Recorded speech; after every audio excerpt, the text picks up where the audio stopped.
Mesdames, messieurs, bonsoir. Alors, international pour commencer, le lundi 28 avril, une panne géante d'électricité a eu lieu dans toute l'Espagne et le Portugal. Du lundi début d'après-midi au mardi matin, l'électricité avait tout simplement disparu, bloquant des millions d'habitants, mais surtout, d'après les scientifiques, permettant une hausse non négligeable du QI général dans le pays suite à l'impossibilité d'allumer sa télévision pendant une si longue période.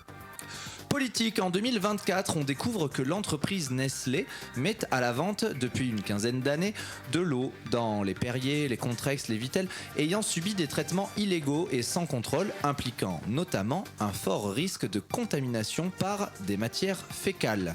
Nous apprenons aujourd'hui que l'Élysée était au courant des risques sanitaires que couraient les citoyens, mais qu'aucune annonce n'a été faite à ce sujet.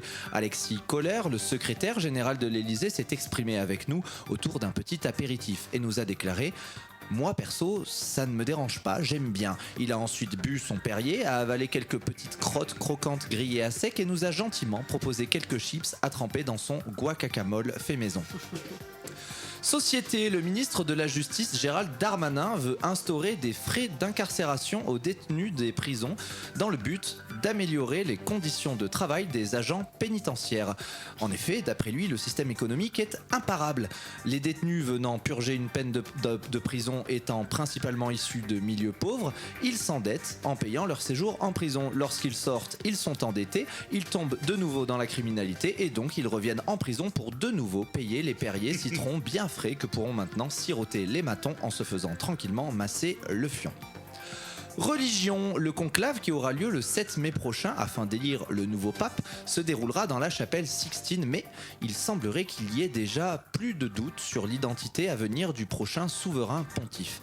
En effet, le cardinal Angelo Becciui nous a vendu la mèche.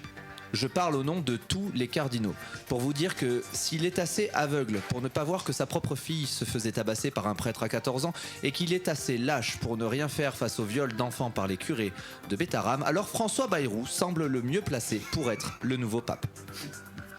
Local pour terminer, à Toulouse, vendredi prochain aura lieu l'événement culturel le plus impressionnant du 21e siècle.